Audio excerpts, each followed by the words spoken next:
تندو تیز ڈرائیو کر رہا تھا۔ دفتن اس کا فون رنگ ہوا تھا۔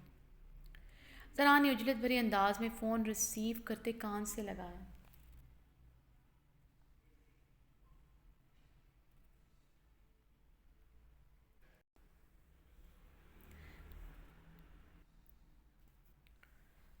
وہ ملی کیا؟ وہ فون اٹھاتے بے تابی اور پریشانی سے بولا، سر لینڈ سلائیڈنگ کی وجہ سے ہم لوگ پھنس چکے ہیں، ہم آگے نہیں جا سکتے۔ سر میڈم یہاں سے آگے نہیں جا سکتی، آگے جانے والے راستے تقریباً بند ہیں۔ زران نے یہ سنتے غصے سے فون بند کرتے اسکرین پر دے مارا تھا۔ فون ٹوٹ کر 2 حصوں میں تقسیم ہوا تھا۔ زران نے تیش و اشتعال سے گاڑی کی سپیڈ بڑھاتے اپنے منہ پر ہاتھ پھیرا۔ ابرش تمہاری جان میں اپنے ہاتھوں سے لوں گا۔ سنسان سڑک پر چلتی ہوئی گاڑی میں اس کی چنگاتی ہوئی آواز نے گاڑی کو بھی ڈھولنے پر مجبور کر دیا تھا۔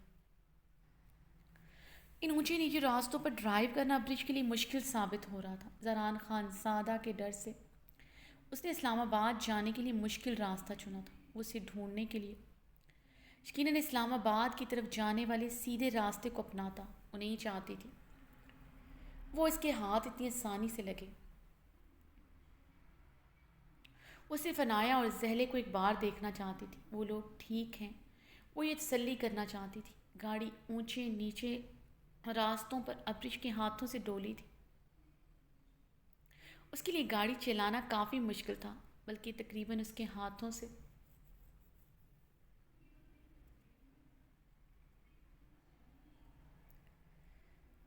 ہاتھوں سے کنٹرول نکل رہا تھا۔ ابرش بہتے آنسوؤں سے ڈرائیو کر رہی تھی۔ یکدم گاڑی بری طرح لڑکھڑائی۔ سڑک ایک جگہ سے ٹوٹی ہوئی تھی۔ گاڑی کھڈے میں لگتی اچھلی تو ابرش نے چیخ مارتے گاڑی کے بریک پر پاؤں رکھتے اسے کنٹرول کرنے کی کوشش کی۔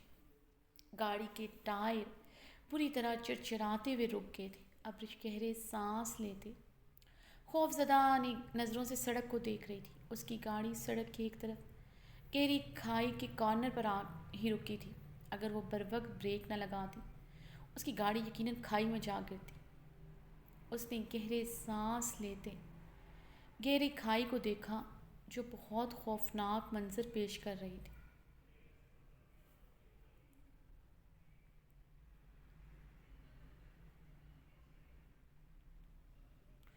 وہ اپنی دھڑکنوں پر ہاتھ رکھتے گہرے سانس لیتے یکدم گاڑی کی اسٹیئرنگ پر ماتھا ٹکائے بری طرح رو دی تھی۔ کیوں زران خان زادہ، کیوں تم نے میری اتنی زندگی مشکل بنا دی ہے؟ کیوں؟ وہ اسٹیئرنگ سے سر اٹھاتے چیخی تھی۔ کافی دیر تک روتی رہی تھی۔ اس کی ہمت نہیں ہو رہی تھی ڈرائیو کرنے کی، بہت خوفزدہ ہو چکی تھی۔ ابرش نے گہرے سانس لیتے گاڑی سٹارٹ کرتے بیک کی۔ وہ ہر حال میں آج اپنی فیملی سے ملنا چاہتی تھی۔ وہ اتنی آسانی سے ہمت نہیں ہار سکتی تھی۔ اس نے جان پر کھیل کر یہ رسک لیا تھا۔ جانتی تھی زران اس کے کیے کی سزا بہت بری دے گا، مگر اب وہ جو مرضی سزا دے اسے پرواہ نہیں تھی۔ اسے اس وقت صرف اپنی فیملی کی پرواہ تھی۔ 6 سال کی تھی جب عنایہ پیدا ہوئی تھی۔ ذہن کو شدید قسم کے دورے پڑتے تھے۔ اسے دنوں ہوش نہیں رہتا تھا۔ عنایہ کو اس نے تقریباً 6 سال کی عمر سے پالا تھا۔ آہل اس سے 1 سال چھوٹا تھا، مگر اسے خود سے بہت چھوٹا لگتا تھا۔ اس کی اسٹڈی کے لیے اس نے اپنی اسکولنگ چھوڑ کر 14 سال کی عمر سے جاب کرنا شروع کر دی تھی تاکہ اس کی فیملی کو کوئی پرابلم نہ ہو۔ پچھلے 3 مہینوں سے اس کی فیملی کے بارے میں ذرا خبر نہیں تھی۔ وہ لوگ زندہ ہیں بھی ہیں یا نہیں وہ نہیں جانتی تھی۔ ابرش گاڑی چلاتے ہوئے بے تحاشا رو رہی تھی۔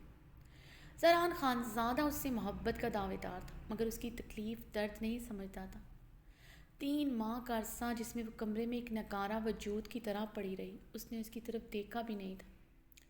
کتنی اذیت و تکلیف کا عرصہ تھا اس کے لیے۔ جب ان 3 ماہ کی گزری ہر رات میں وہ تنہا بیڈ پر چیخیں مار مار کر روتی رہی، مگر وہ اس کے پاس نہ تھا۔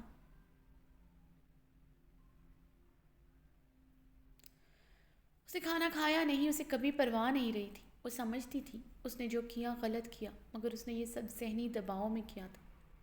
وہ تو جانتا تھا اس سے محبت کرتی ہے۔ گن پوائنٹ پر اغوا کرنے والی لڑکی سے اور کیا توقع رکھ سکتا تھا؟ شروعات تو اس نے کی تھی، محبت میں رسوا کرنے کی، زعیم کے ساتھ دیکھ کر اس پر شک کرنا، اس پر ہاتھ اٹھانا۔ وہ اپنے آنسوں بے دردی سے صاف کی ہچکیاں لیتے وجود کے ساتھ ڈرائیو کر رہی تھی۔ آج بھی اس نے اسے مجبور کیا تھا، وہ صرف ایک بار اس کے گھر والوں سے بات کروا دیتا تو اس کا کیا جاتا۔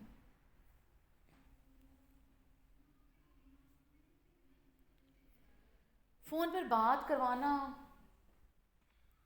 اتنا مشکل تو نہیں تھا، وہ کچھ تو چھپا رہا تھا اس سے، کہیں اس کی فیملی مصیبت میں تو نہیں، یہی سوچ نے آج اسے ہوٹل کے بند کمرے سے نکلنے پر مجبور کر دیا تھا۔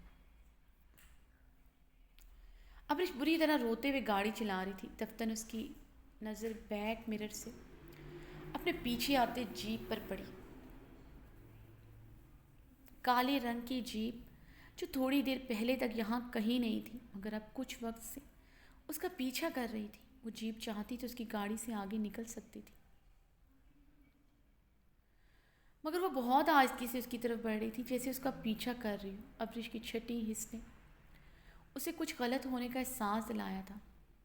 وہ کافی آہستگی سے گاڑی چلا رہی تھی، مگر خطرے کے احساس سے اس نے اپنی گاڑی کی سپیڈ بڑھائی تو اس کے پیچھے آتی گاڑی نے بھی اپنی گاڑی کی سپیڈ بڑھائی تھی۔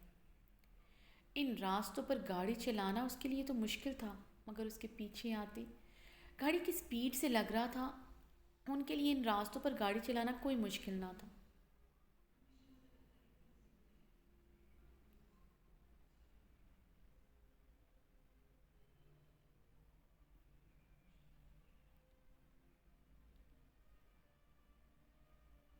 اس کے پیچھے آنے والی گاڑی زران خان زادہ کی نہیں تھی، نہ اس کی کسی گارڈ کی۔ بیک مرر سے وہ ڈرائیور کی شکل دیکھ چکی تھی۔ پیچھے سے آتی گاڑی وہ اس کے کافی قریب آ چکی تھی۔ ابرش نے ماتھے پر آیا پسینہ صاف کرتے ہوئے جی جان لگاتے ہوئے گاڑی پر اپنا کنٹرول سنبھالنے کی کوشش کی۔ اسے فالو کرنے والی گاڑی جلد ہی اسے اوورٹیک کر سکتی تھی۔ کچھ خراب سڑکیں، کچھ گھبراہٹ میں اسے ڈرائیو کرنا مزید مشکل ہو گیا تھا، مگر وہ پوری کوشش کرتے ہوئے یہاں سے نکلنا چاہتی تھی تاکہ وہ یہاں سے کسی مصروف سڑک پر آ سکے۔ اسے پہلی بار اپنے جذباتی پن پر افسوس ہوا تھا۔ اسے یہ خطرناک راستہ نہیں چننا چاہیے تھا۔ یہاں کوئی گاڑی، کوئی زیرو انسان نظر نہیں آ رہا تھا۔ وہ اب کھلی سڑک پر آ چکی تھی، جہاں سڑک کے ایک طرف میں گھنا جنگل، دوسری طرف گہری کھائیاں تھیں، مگر سڑک کافی کشادہ اور ہموار تھی۔ ابرش کے لیے یہاں ڈرائیو کرنا کافی آسان تھا، مگر اس کے بدن پر شدید لرزہ طاری تھا۔ اسے پتہ تھا زران خان زادہ کے کافی دشمن ہیں۔ اسے حویلی میں رہنے کے دوران ہی پتہ چلا تھا رحام خان زادہ پر بہت بار حملہ ہوا ہے۔ حملے کے پیچھے شاہ نواز کا ہاتھ تھا، تبھی تو یہاں سب باہر جاتے ہوئے اپنے ساتھ گارڈز اور گن ضرور رکھتے تھے۔ گن کا خیال آتے ہی ابرش نے گاڑی کی سیٹ کے نیچے ہاتھ مارتے گن تلاش کی، جو اسے بآسانی مل گئی تھی۔ ابرش نے کانپتے ہوئے ایک ہاتھ میں گن پکڑتے دوسرے ہاتھ کی گرفت پر سٹیئرنگ مضبوط کی۔ دوسرے ہاتھ کی سٹیئرنگ پر گرفت مضبوط کی تھی۔ وہ جتنی بھی بہادر بننے کی کوشش کرتی، مگر وہ تھی تو ایک تنہا عورت۔ پاکستان میں ہوئے حادثات کے بارے میں بہت بار بہت کچھ پڑھ چکی تھی۔ ایک اکیلی عورت کے لیے شاید ہر ملک ہی خطرناک ہوتا ہے۔ معاف ہوتے ذہن کے ساتھ وہ بہت کچھ سوچ رہی تھی۔ اسے اتنی سردی میں اب ٹھنڈے پسینے آنے لگے تھے، خوف سے دل بند ہو رہا تھا۔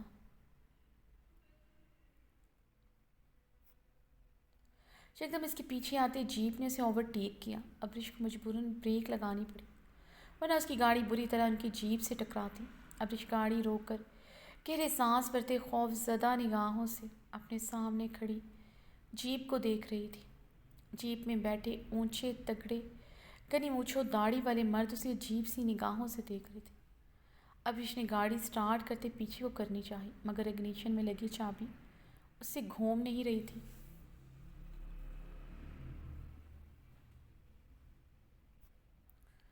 جیپ سے نکلتے ان دو افراد کو دیکھ کر ابرش کی سانسیں رکی تھیں۔ وہ ڈیل ٹول والے اونچے لمبے کافی خوفناک آدمی تھے۔ انہوں نے جیپ سے باہر آتے ابرش پر گہری نگاہیں ڈالتے اس کے اگلے ٹائر پر اپنی پسٹل سے فائر کیے۔ ابرش چیختے ہوئے اپنے کانوں پر ہاتھ رکھ گئی تھی۔ ابرش کو چیختا دیکھ کر ان کے مکروہ کہکے گونجے تھے۔ ان میں سے ایک آدمی نے اس کی طرف بڑھتے اس کی سائیڈ کا شیشہ زور سے کھٹکھٹایا۔ باہر نکلو، وہ گاڑی کا شیشہ زور سے بجاتے دھاڑا تو ابرش خوفزدہ ہوتے سیٹ کی دوسری جانب کھسک گئی۔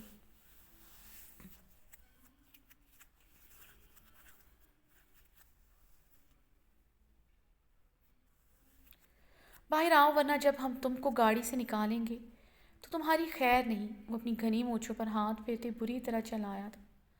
ابرش سر نفی میں ہلاتے گاڑی کے دروازے کے ساتھ چپک گئی۔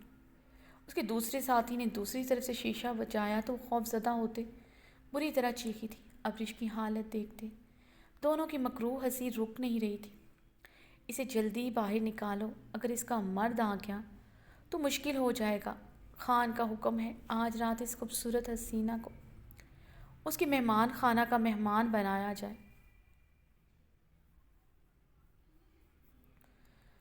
ایک آدمی اپنے دوسرے ساتھی کو آنکھ مار کر ہنسا تو ابرش نے کانپتے ہاتھوں سے نیچے گری ہوئی گن اٹھا کر ان لوگوں پر تانی۔ ابرش کے ہاتھوں کی کپ کپاہٹ دیکھتے وہ لوگ کہکے لگانے لگے۔ گن پر موجود اس کے ہاتھوں کی گرفت ہی بتا رہی تھی کسی اناڑی کے ہاتھوں میں ہے۔ وہ کہکے لگاتے ہوئے جس بری طرح اس کے دونوں اطراف میں کھڑے اس گاڑی کے دروازے کے شیشے بجا رہے تھے۔ ابرش کے ہاتھوں سے گن گر چکی تھی۔ وہ بے بسی کے احساس سے پھوٹ پھوٹ کر رو دی۔ عزت کے چھن جانے کے خوف سے وہ مرنے والی ہو گئی تھی۔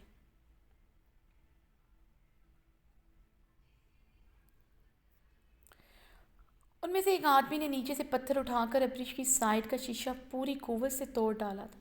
ابرش نے بری طرح چیختے ہوئے اپنے چہرے پر ہاتھ رکھا۔ کانچ کی کچھ کرچیاں اس کے عارض کو چھو گئی تھیں۔ اس آدمی کے ارادے جان کر ابرش نے اپنے پاس گرے ہوئے ایک چھوٹے سے کانچ کے نوکدار ٹکڑے کو نامحسوس انداز میں اپنے ہاتھ میں پکڑتے اپنی شال کو اچھی طرح اپنے وجود پر اوڑھی تھی۔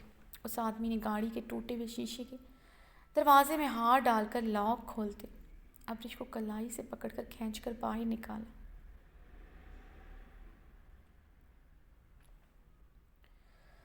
ابرش اس کی وحشی گرفت میں گھسٹتی چلی گئی تھی۔ یہ تو گاڑی میں بیٹھی جتنی خوبصورت لگ رہی تھی باہر اور خوبصورت ہو گئی ہے۔ اس آدمی نے اسے اوپر چھت سے نیچے گھورتے ہوئے باقی سے کہا تو ابرش نے اپنے ہاتھ میں پڑے کانچ کے نوکیلے ٹکڑے کو اپنی مٹھی میں سختی سے دبوچا تھا۔ کانچ حویلی میں پیوست ہوتا اس کی ہتھیلی کو داغدار کر گیا تھا۔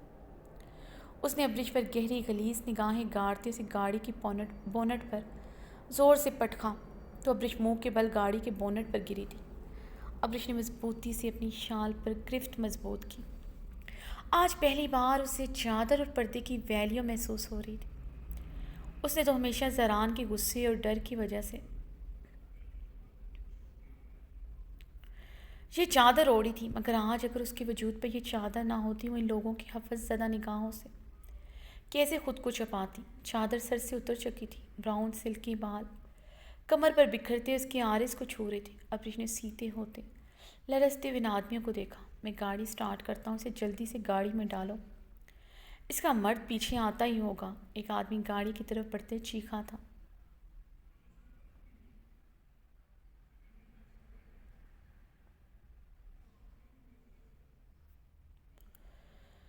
اس آدمی نے ابرش کو بالوں کی گدی سے پکڑتے خود کی طرف گھسیٹا تو ابرش نے ہاتھ میں پکڑا نوکیلا کانچ کا ٹکڑا اس کی گردن پر دے مارا تھا۔ وہ ابرش کو چھوڑتا درد سے بلبلا اٹھا۔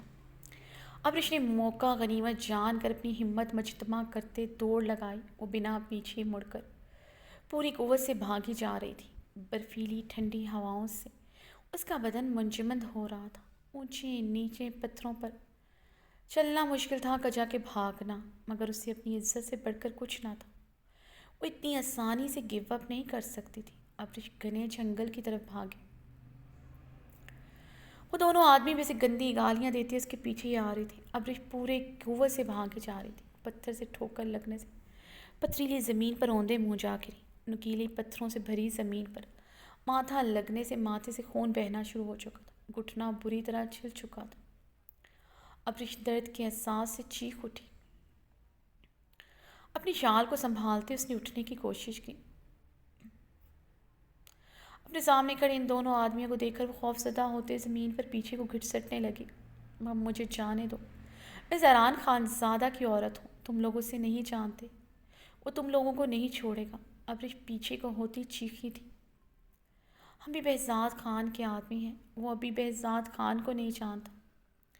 تمہارا بہن پر تو اس نے ترس کھا لیا ہے، مگر تم جیسی جوان خوبصورت عورت پر ترس نہیں کھائے گا۔ وہ آدمی ابریش کی طرف بڑھتے مکروہ ہنسی ہنسا تھا۔ ابریش نے ناسمجھی سے اس کی طرف دیکھا۔ وہ اتنی ڈری سہمی ہوئی تھی، اسے ان کی بات سمجھ نہیں آئی تھی۔ ابریش نے پیچھے کو ہوتے زمین پر پڑے چھوٹے سے پتھر پر اپنی گرفت جمائی۔ اگر آج یہ آدمی سے چھوتا، وہ اس پتھر سے اس کا چہرہ بگاڑنا چاہتی تھی، مگر وہ کسی قیمت پر خود کو ان کی ہوس کا نشانہ نہیں بننے دے سکتی تھی۔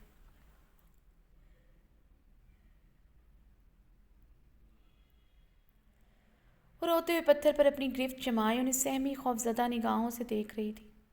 جس آدمی کی گردن پر ابریش نے کانچ کا نوکیلا ٹکڑا پیوست کیا تھا، وہ اپنی گردن پر ہاتھ رکھ کے پیچھے کھڑا ابریش کو خون خوار نظروں سے گھورا تھا۔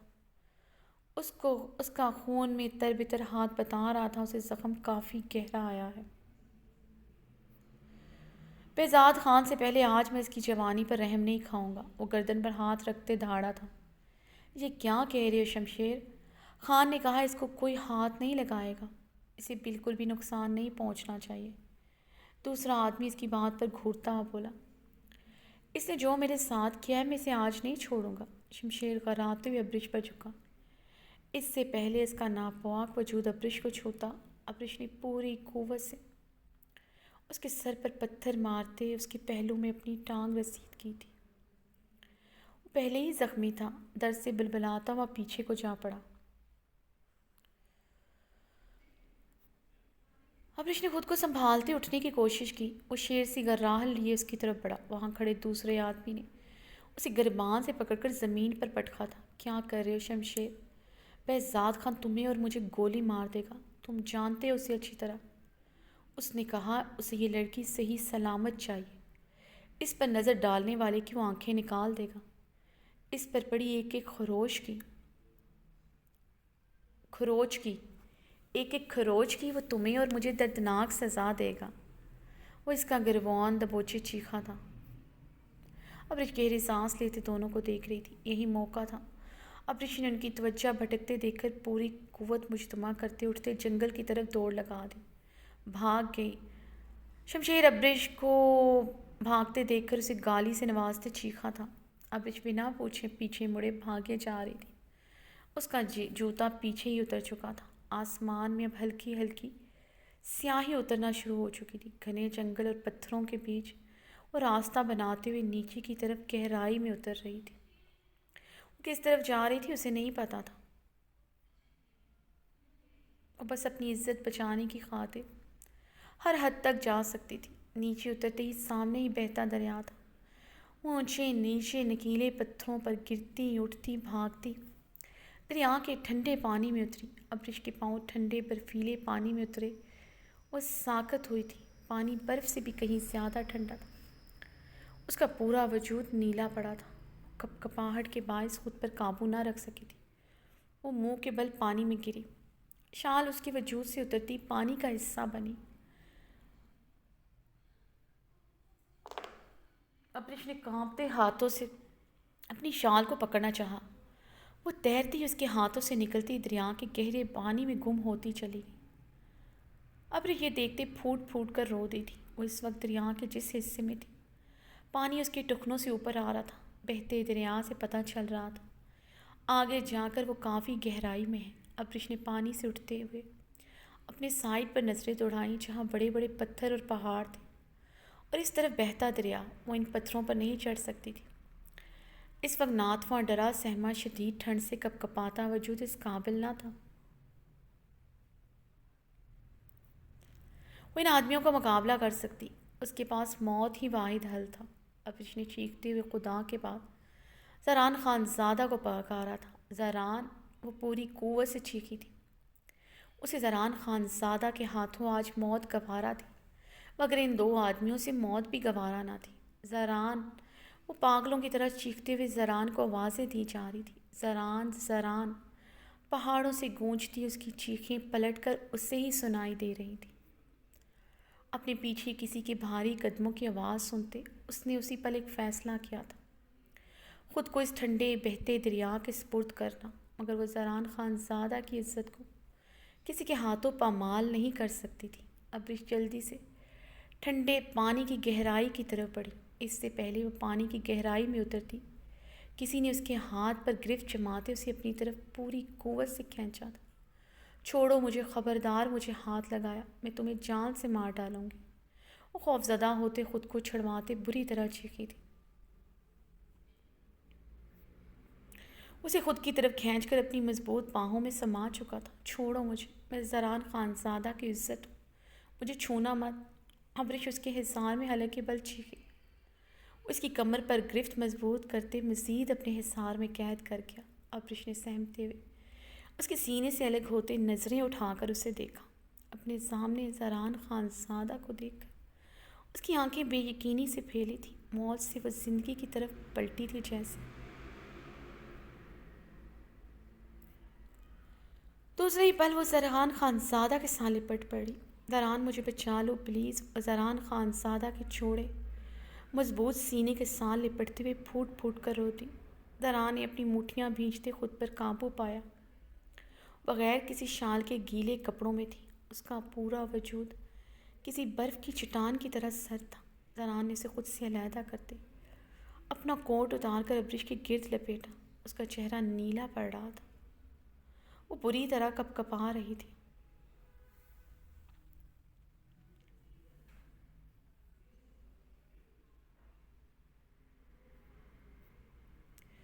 زران نے اپنے مشتعل بھڑکتے اعصابوں پر قابو پاتے ابریش کے کانپتے وجود کو اپنے بازو کے حلقے میں لیا تھا، ورنہ وہی جانتا تھا اسے اس طرح بے پردہ دیکھ کر اس کے دل و دماغ پر کیا گزری ہے۔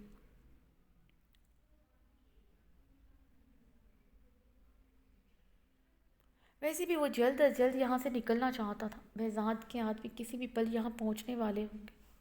وہ یہ سوچ کر ابریش کو بازو کے حلقے میں لیے آگے بڑھا۔ بہزاد کے آدمیوں کو اپنی طرف آتا دیکھ کر وہ رکا تھا۔ ابریش کانپتے ہوئے زران کی چوڑی پشت کے پیچھے چھپی۔ چھوڑو اس کو، یہ آج رات ہماری مہمان بننے والی ہے۔ شمشیر زران پر بندوق دار نے چیخا۔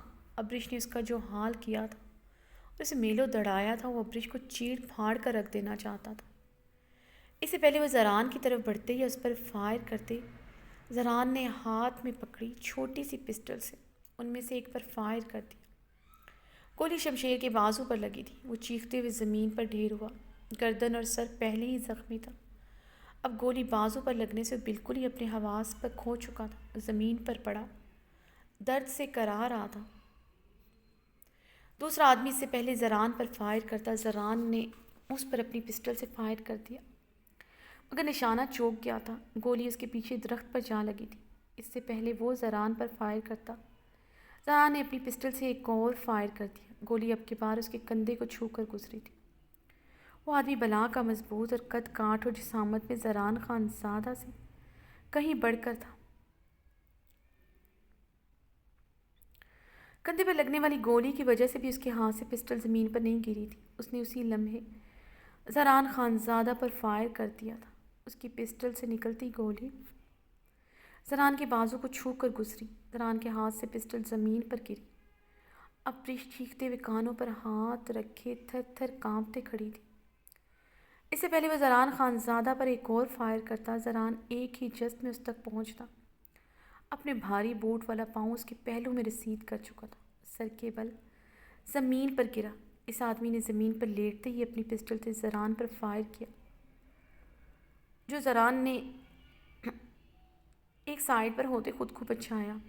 اس کے اوپر گھٹنوں کے بل بیٹھتے زران نے بھاری مکہ اس کی ناک پر پوری قوت سے جڑتے اس کے ہاتھ سے پسٹل چھینی تھی۔ پسٹل کی نوک اب کی بار پوری قوت سے اس کے منہ پر دے ماری تھی۔ پھر وہ پاگلوں کی طرح اس کے منہ پر پسٹل مارتا چلا گیا تھا۔ اس آدمی نے اپنا دفاع کرتے ہوئے زران کے منہ پر مکہ جڑا تھا۔ زران نے اس کے ہاتھ سے ضرب کھاتے پسٹل سے اس کے منہ پر فائر کر دیا۔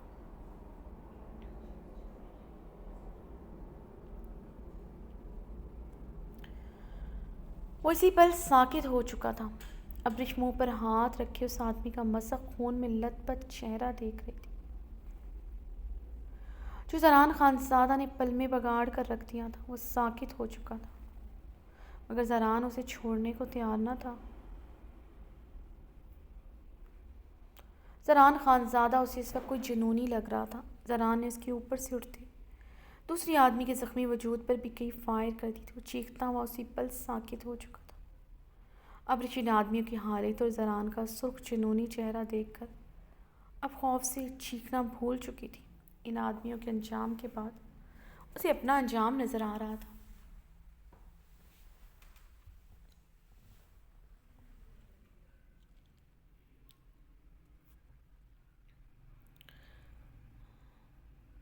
زران نے وہ پسٹل بہتے دریا کے پانی میں زور سے اچھالی جو چھپاک کی آواز کے ساتھ بہتے دریا کے شور کا حصہ بنتی پانی میں غائب ہو گئی تھی۔ زران نے ان آدمیوں کے بے جان وجود کو باری باری گھسیٹتے ہوئے انہیں بھی بہتے پانی کی نظر کیا تھا۔ اس کی عزت پر ہاتھ ڈالنے والوں کا انجام اس سے بہتر نہیں ہو سکتا تھا۔ زران نے گہرے سانس لیتے ان کی لاشوں کو دریا کی گہرائی میں اترتے دیکھا۔ تمہارا بھی یہی انجام ہوگا بہزاد خان، وہ پوری قوت سے چیخا تو ابرش کو اپنا انجام قریب نظر آتے دیکھ کر آنکھوں کے آگے اندھیرا چھاتا ہوا محسوس ہوا۔ زران کا ایسا خوفناک روپ پہلے کہاں دیکھا تھا؟ زران نے آگے بڑھتے اپنی پسٹل اٹھا کر اپنی پاکٹ میں ڈالی اور بنا ابرش پر کوئی نظر ڈالتا اس کی کلائی پکڑتا اپنی گاڑی کی طرف بڑھا۔ ابرش اس کی وحشی گرفت میں اونچے نیچے پتھروں پر بے جان لاش کی طرح گھسیٹتی جا رہی تھی۔ کتنی بار اس کے قدم لڑکھڑائے تھے، وہ زمین بوس ہوئی تھی، مگر زران بنا کوئی رحم کھائے اسے گھسیٹتا لے کر جا رہا تھا۔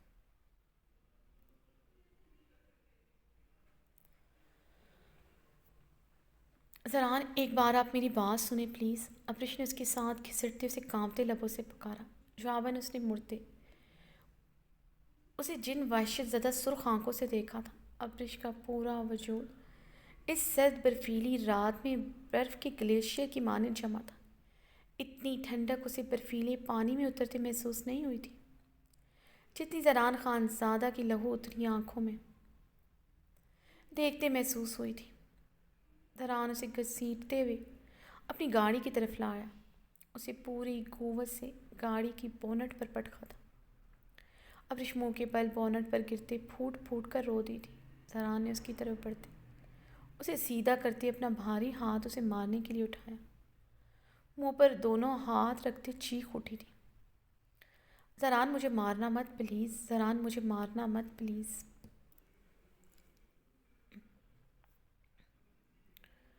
ابرش نے کانپتے لبوں سے چہرے پر دونوں ہاتھ رکھتے روتے ہوئے التجا کی تو زران کا ہاتھ ہوا میں معلق ہوتا رک چکا تھا۔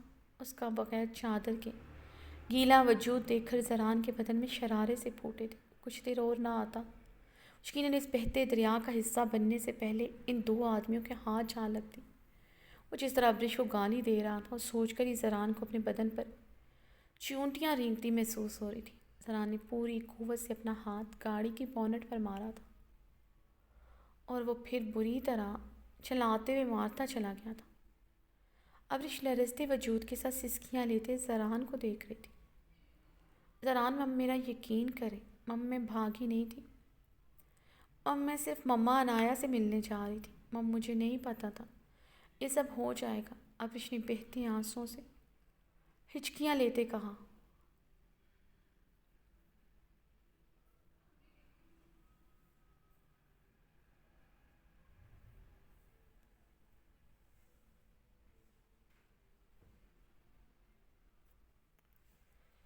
زران اس کی طرف بڑھتی، اس کی گردن دبوچتی، اسے گاڑی کی بونٹ کے ساتھ لگاتے اس پر جھکا۔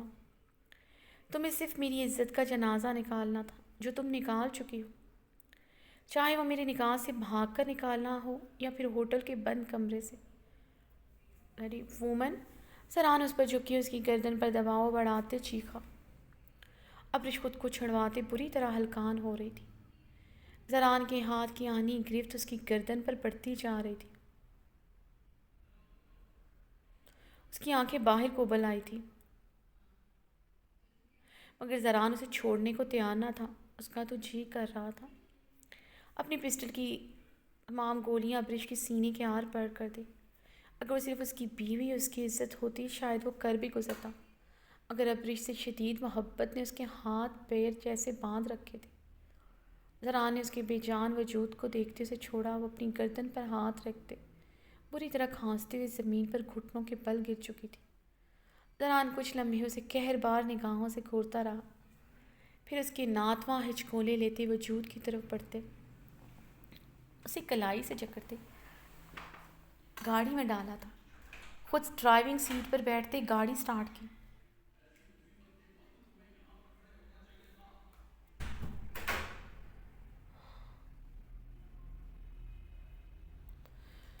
سنانا خانے کی بڑی سی عالیشان لاؤنج میں چاروں طرف گہرے میرون کلر کے خوبصورت ویلوٹ کے کمفرٹ صوفے پڑے تھے۔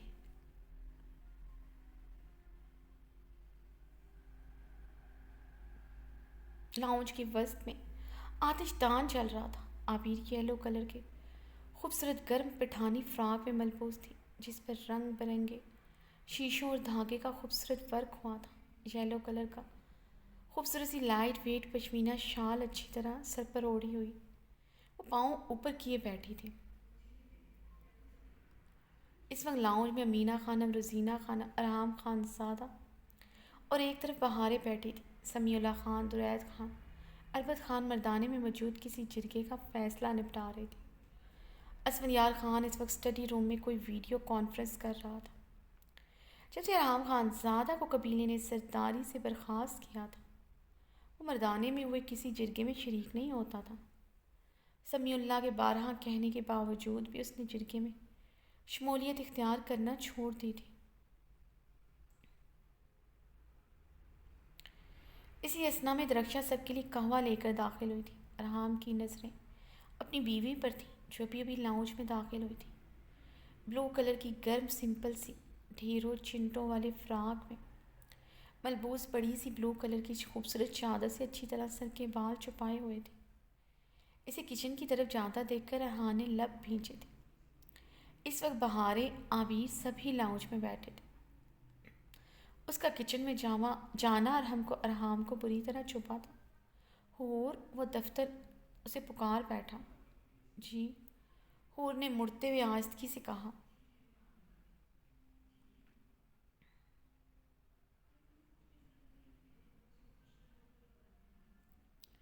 کہاں جا رہی ہو؟ ارحام نے گہری نظروں سے اسے خوبصورت چہرے کو دیکھتے پوچھا۔ بلو چادر کے حالے میں اس کا خوبصورت چہرہ جگمگا رہا تھا، آرز سرخ ہو رہے تھے۔ اس کے سرخ آرز اور جھکی لرزتی نظروں کو دیکھ کر وہ گہرا مسکرایا تھا۔ کل رات سے زیادہ تر اس کے ساتھ کمرے میں رہی تھی، ابھی تھوڑی دیر پہلے بھی اس کی پناہوں میں ہی تھی، کچن میں۔ حور دو لفظی جواب دیتے کچن کی طرف بڑھی، مگر ارحام کی پکار پر وہ پھر سے رکی تھی۔ حور ادھر آؤ، ارحام نے اسے نرمی سے پکارا۔ اس کی پکار میں نرمی محسوس کرتے حور کے چہرے پر حیرانگی نہیں ابھری تھی، کل سے اس سے کافی نرمی برت رہا تھا۔ اسے صبح صبح کچن میں بھی نہیں آنے دیا تھا، اسے اپنی نیند پوری کرنے کو کہا تھا اور کسی حد تک اس کے نازو اندام اٹھا رہا تھا۔ حور آہستگی سے چلتی ارحام سے تھوڑے فاصلے پر صوفے پر خاموشی سے بیٹھ گئی۔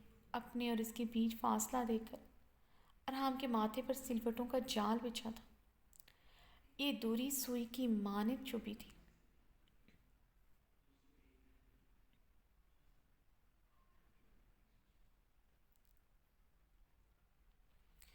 ارحام نے اسے بازو سے جکڑے اپنے قریب کرتے اس کا ہاتھ نرمی سے تھام کر اپنے ہاتھ میں لیا۔ حور سب کے سامنے ارحام کی حرکت پر سرگلاب ہوئی تھی۔ لاؤنج میں سب کی نظریں ارحام خان زادہ اور حور پر ہی تھی۔ امینہ خانم ارحام کے چہرے پر حور کے لیے ڈھیروں محبت دیکھ کر مسکرا گئی تھی۔ ارحام کبھی بھی سب کے درمیان کھل کے اتنے قریب نہیں بیٹھتا تھا۔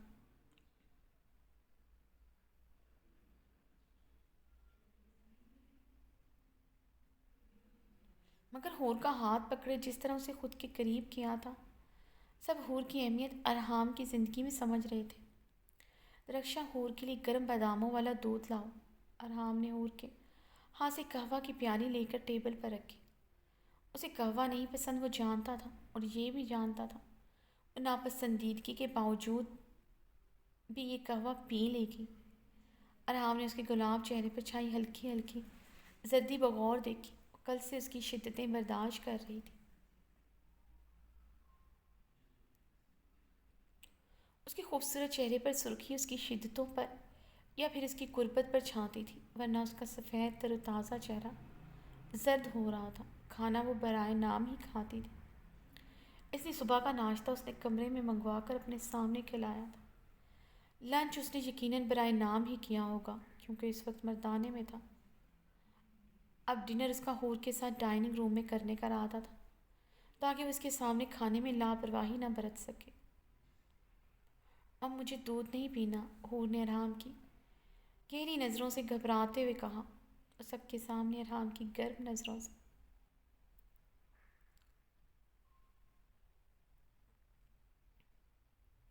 گرم نظروں کی تپش سے گھبرا رہی تھی۔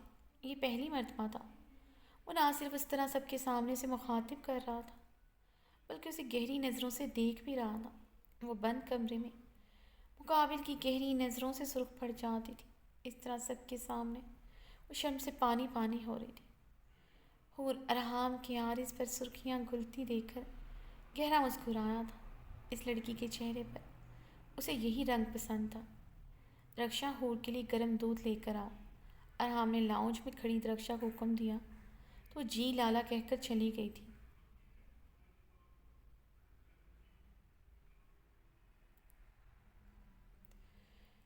شہرام جو ابھی ابھی لاؤنج میں داخل ہوا تھا، سب گھر والوں کو دیکھ کر اپنے کمرے کی طرف بڑھتے اس کے قدم رکے تھے۔ وہ اس وقت بلو جینز پر وائٹ شرٹ اور بلیک لیدر جیکٹ پہنے ہوا تھا۔ دراز قد اور کسرتی باڈی پر جتنی شلوار قمیض اچھی لگتی تھی، اس سے کہیں زیادہ جینز شرٹ میں پرکشش لگتا تھا۔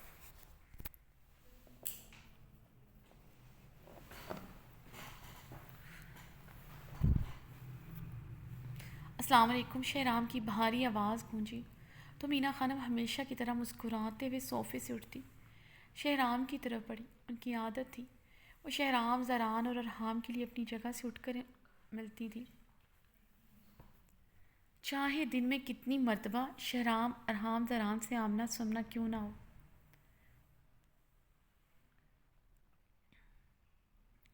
روایتی ماؤں کی طرح وہ اپنے ہر رشتے سے زیادہ اپنے بیٹوں کو اہمیت دیتی تھی۔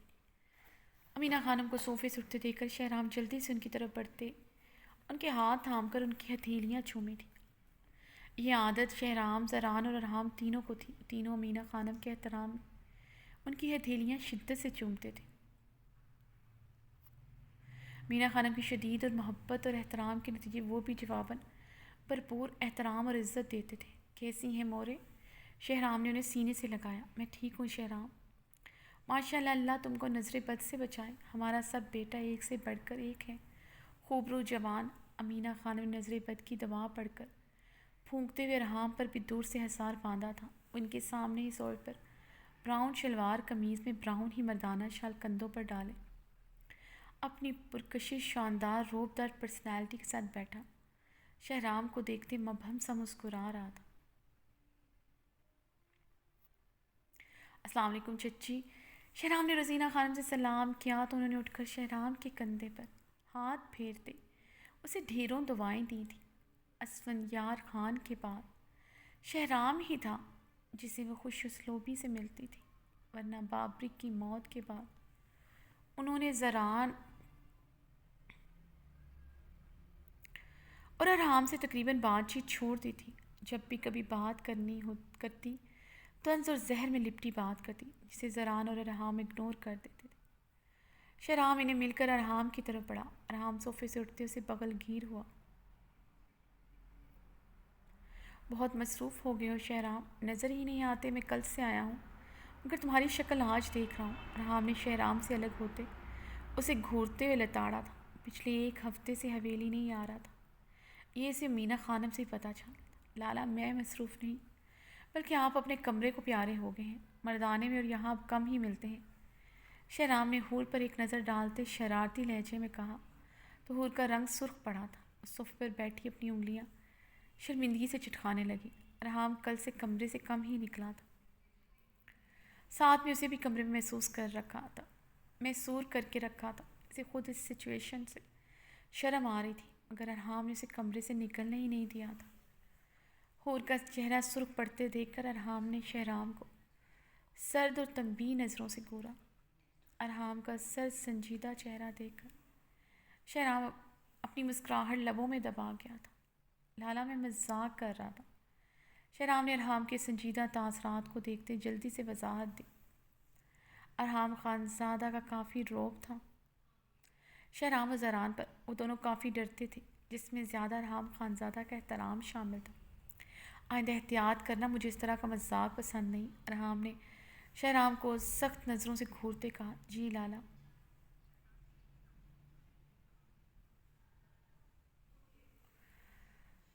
شہرام نے بھی جواباً سنجیدگی سے کہا. حور تم کمرے میں چل کر آرام کرو، درخشا تمہارے لیے دودھ کمرے میں لے آئے گی. حور کو کنفیوز سا بیٹھا دیکھ کر ارحام نے اسے کمرے میں جانے کو کہا. وہ خاموشی سے وہاں سے چلی گئی تھی. وہ خود ایک ضروری کال کرنے کے لیے مردان خانے کی طرف بڑھ گیا تھا. شہرام ارحام کے جانے کے بعد عبیر کی طرف بڑھا جو صوف پر منہ پھیلائے سب سے لا تعلق بیٹھی تھی. اس نے اٹھ کر اس سے سلام بھی نہیں کیا تھا، اس لیے وہ پریشان ہوا تھا. زران کی جتنی لاڈلی تھی اس سے زیادہ اس کی لاڈلی تھی، مگر زران کو اس طرح کے موڈ سوئنگز نہیں دکھاتی تھی بلکہ ہمیشہ بہت احترام سے کھڑے ہو کر ملتی تھی. اگر شہرام کے ساتھ وہ اتنا نخرہ ضرور کرتی تھی. عبیر کا یہ رویہ صرف شہرام اور زران کے ساتھ ہوتا تھا. اپنی نیچر کے بالکل برعکس ہوتی تھی. شاید ان کے لاڈ پیار اور بے تحاشا محبت کی وجہ سے تھا وہ ان دونوں کو نخرے دکھاتی تھی. کیا ہوا ہے آبی؟ شہرام نے اس کے پاس بیٹھتے عبیر کی گود سے کشن لیا تھا. السلام علیکم لالا. عبیر شہرام کو دیکھتے مبہم سا مسکرائی تھی. شہرام نے امینہ خانم سے آنکھوں ہی آنکھوں میں عبیر کی سنجیدگی کی وجہ دریافت کی.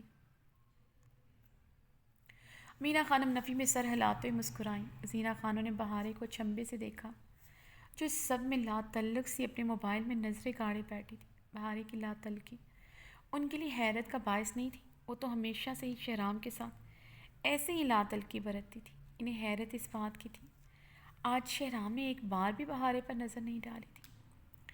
جتنی بہارے شہرام کی ذات سے لا تعلق تھی اس سے کہیں زیادہ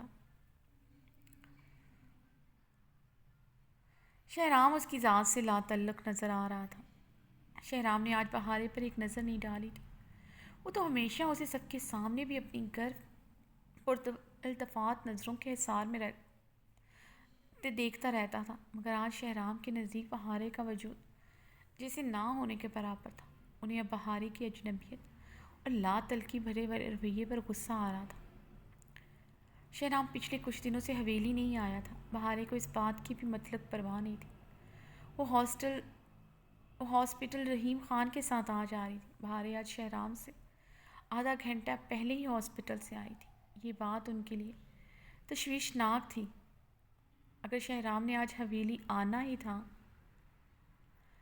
تو بہارے کو کیوں رحیم خان کے ساتھ بھیجا؟ رزینہ خانم نے بہارے پر قہر آلود نظر ڈالی جو بھی موبائل میں نظریں گاڑے بیٹھی تھی. رزینہ خانم کا آج بہارے کا اچھی خاصی کلاس لینے کا ارادہ تھا. کیا ہوا؟ میرا بچہ اتنا خاموش کیوں ہے؟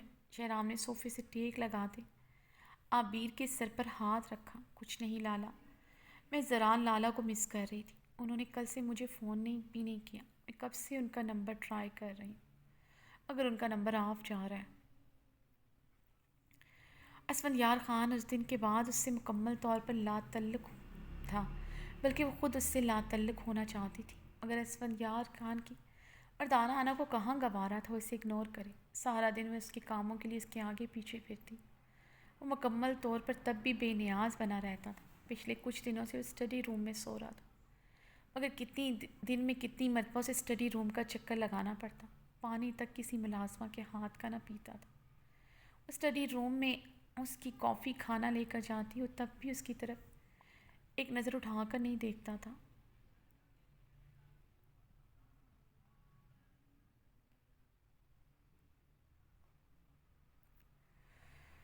عبیر کو اس کی بے اتنائی اتنی نہیں چبھتی تھی جتنا اپنا اس کے آگے پیچھے پھرنا تکلیف دیتا تھا. اس کے کام نہیں کرنا چھوڑ سکتی تھی. اس دشمن جاں کے وجود سے لا تعلق نہیں ہو سکتی تھی. اسے چھوڑ جائے گا یہ خوف کسی آکٹوپس کی طرح اس کے سانس لپٹا اس کے اعصاب کو کمزور کر رہا تھا۔ وہ اپنے دل اپنی زندگی میں کسی اور کو جگہ دے گا۔ یہ خوف اس کے اعصابوں کو کمزور کرتے، نہ چاہتے ہوئے بھی اس کے آگے پیچھے گھومنے پر مجبور کرتا تھا۔ نہ چاہتے ہوئے بھی بھنورے کی مانند اس کی گرد منڈلاتی تو خود اس سے صدیوں کے فاصلے پر ہو جاتا تھا، جیسے اس کا اس کے ساتھ کوئی تعلق ہی نہیں ہے۔ عابر خان جو اتنی مضبوط تھی، جو بابرک جیسے انسان کے نکاح میں ہو کر کبھی نہیں ٹوٹی تھی، آج اسفندیار خان کی محبت میں ٹوٹ کر بکھر چکی تھی۔ ایسے میں وہ زران کو شدید مس کر رہی تھی، یہاں تک کہ وہ صبح سے اسے یاد کرتے کتنی بار رو بھی چکی تھی۔ میرا بچہ اتنا پریشان کیوں ہو رہا ہے؟ شہرام عابر کی آنکھوں میں آنسو دیکھ کر تڑپ اٹھا۔ کچھ نہیں لالا، زران لالا کی یاد آ رہی ہے۔ آپ تو اتنے دن حویلی ہی نہیں آئے، روز ہاسپٹل آتے ہیں، اگر آپ حویلی نہیں آئے کیوں؟ مجھے لگتا ہے زران لالا بھی مجھے وہاں جا کر بھول گئے ہیں۔ عابر اپنی آنکھیں اور ناک دوپٹے سے رگڑتے بولی۔ شہرام کے لبوں پر اس کے انداز میں مسکراہٹ چھائی تھی۔ ابھی زران لالا اپنے ہنی مون پر گئے ہیں، تمہیں یاد کر کے کیا کریں گے؟ انہیں تو بھابھی کے علاوہ کچھ نظر ہی نہیں آتا ہوگا، شہرام نے عابر کی طرف جھکتے مدھم آواز میں کہا تو عابر اس کی بات پر سرخ پڑی تھی۔ تم لالا کو مس کیوں کر رہی ہو؟ تمہارا وہ سڑیل جن کہاں ہے؟ شہرام نے یہ بات بھی اس کے کان میں جھکتے مدھم آواز میں کہی تھی۔ اسفندیار خان کے ذکر پر اس کی آنکھیں شدت گریاں سے جلنے لگیں، موتی ٹوٹ کر ہیزل گرے آنکھوں سے سیب جیسے سرخ خارش پر برسے تھے۔ عابر نے انتہائی بے دردی سے اپنی آنکھیں رگڑیں۔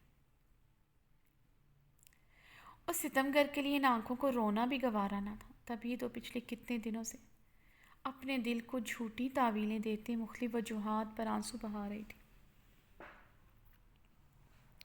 چلو اٹھو عابر۔ شہرام اس کی نم آنکھوں کو بغور دیکھتے صوفے سے کھڑا ہوا۔ کیوں، کیا ہوا لالا؟ عابر نے اپنی ہیزل گرے آنکھیں پٹ پٹائی تھیں۔ اٹھو۔ شہرام نے اس کا ہاتھ پکڑ کر صوفے سے اٹھایا۔ چلو میرے ساتھ، ہم کہیں باہر چلتے ہیں، تمہیں اچھا سا کھانا کھلاتا ہوں۔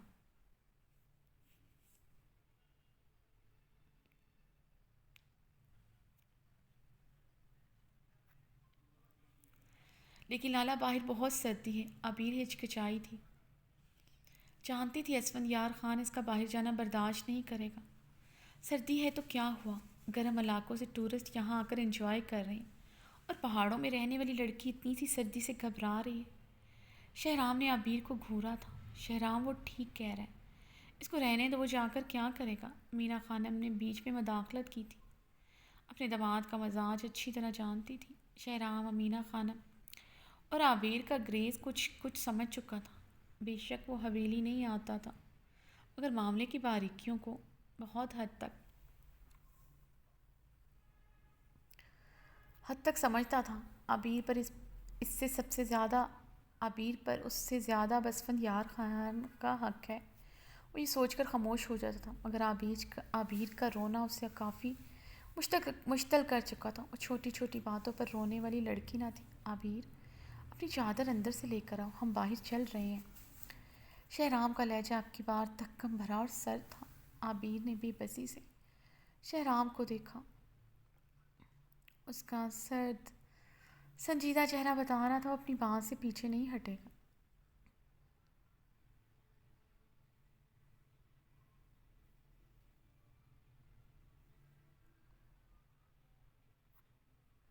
عابر، شہرام ٹھیک کہہ رہا ہے، تم چلا جاؤ شہرام کے ساتھ، بلکہ شہرام تم بہارے کو بھی ساتھ لے جاؤ۔ بہارے نے روزینہ خانم کی بات پر انہیں ناگواری سے دیکھا تھا۔ وہ مر کر بھی شہرام خان زادہ کے ساتھ باہر نہ جائے، جس کا پچھلے 5 دنوں سے مزاج ہی نہیں مل رہا تھا۔ وہ اس سے بات کرنا تو دور کی بات، اس پر نظر ڈالنا گوارا نہیں کرتا تھا۔ اس سے بھی شہرام کی ذرا برابر پرواہ نہیں تھی۔ وہ تو بس یہ دیکھ رہی تھی شہرام کی اکڑ کس دن ٹوٹے گی۔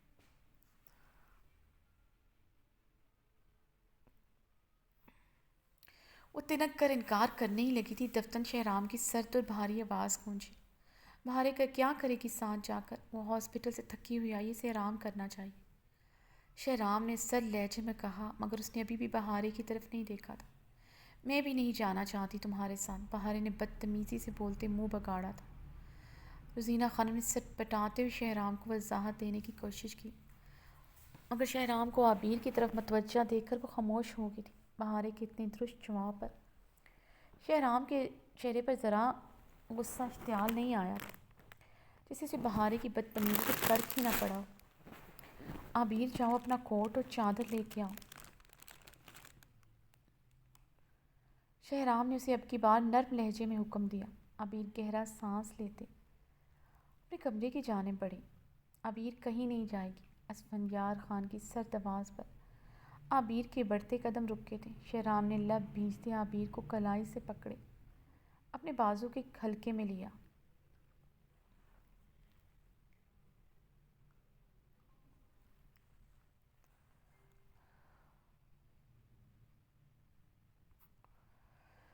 زران خان زیدہ کو عبیر کے نزدیک آنے سے روک سکتا تھا، مگر اسے نہیں۔ اپنے اور اسفند کے بیچ وہ اپنے تعلق کی نہج سے اچھی طرح واقف تھا۔ وہ تو اس نے یہ تعلق کی نوعیت اسفندیار خان کو کبھی جتائی نہ تھی۔ عبیر میرے ساتھ جائے گی، شہرام نے اٹل لہجے میں اسفند کو گھورتے اپنا فیصلہ سنایا۔ یہ دیکھتے امینہ خانم اور رزینہ خانم صوفے سے اٹھی۔ رزینہ خانم پریشان ہوئی تھی۔ شہرام کی جگہ زران ہوتا تو انہیں بالکل فرق نہ پڑتا، مگر آج مقابل شہرام خانزادہ تھا، جنہوں نے ان کی بیٹی کو پھولوں کی طرح رکھا ہوا تھا۔ اسفند نے قہربار نگاہوں سے اپنی بیوی کو گھورا، جو اپنے بھائیوں کے گلے کا ہار بنی پھرتی تھی۔ اپنے بھائیوں کی موجودگی میں اس کی ساری میچورٹی اور سمجھداری پتہ نہیں کہاں غائب ہو جاتی تھی، ایک چھوٹی سی بچی کی طرح ایکٹ کرتی تھی۔ اسفندیار خان نے جھنجھلاتے ہوئے اپنی گھنی پیٹ پر ہاتھ پھیرا۔ اسے لگا تھا اسے زران کے نزدیک برداشت نہیں کر سکتا۔ آج محسوس ہوا تھا وہ اسے کسی کے بھی قریب برداشت نہیں کر سکتا تھا۔ اس نے جلتی نگاہوں سے عبیر کو شہرام کے پہلو سے لپٹے دیکھا۔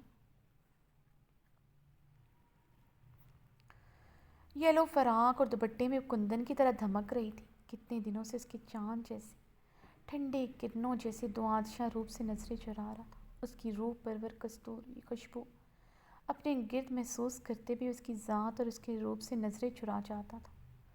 اس پر ایک نظر نہیں ڈالتا تھا، مگر آج اسے شہرام کے ساتھ لپٹے دیکھ کر وہ نظر انداز نہیں کر سکتا۔ اس ساحرانہ آنکھوں والی لڑکی پر نظر ڈالنے کی دیر تھی، دل پہلو میں جیسے دھڑکنا بھول گیا تھا۔ اس پر ستم یہ تھا، سامنے کھڑی لڑکی نے اس دوران ایک نظر بھی اس پر نہیں ڈالی تھی۔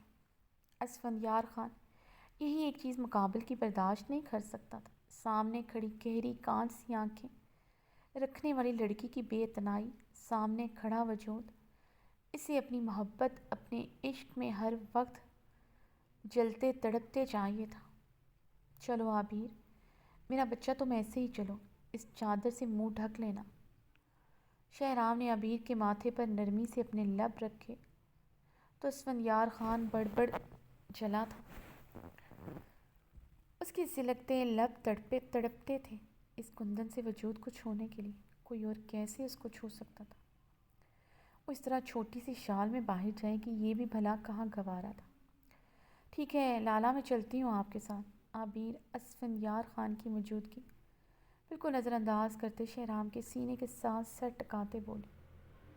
اسفند کی برداشت یہاں تک تھی، وہ اس کی مزید اگنورنٹ برداشت نہیں کر سکتا تھا، نہ اسے کسی کے قریب دیکھ سکتا تھا۔ اسفند نے آگے بڑھتے عبیر کو بازو سے جکڑے شہرام کے حصار سے کھینچا۔ عبیر کٹی ہوئی ڈال کی طرح اسفندیار خان کے سینے سے آ ٹکرائی تھی۔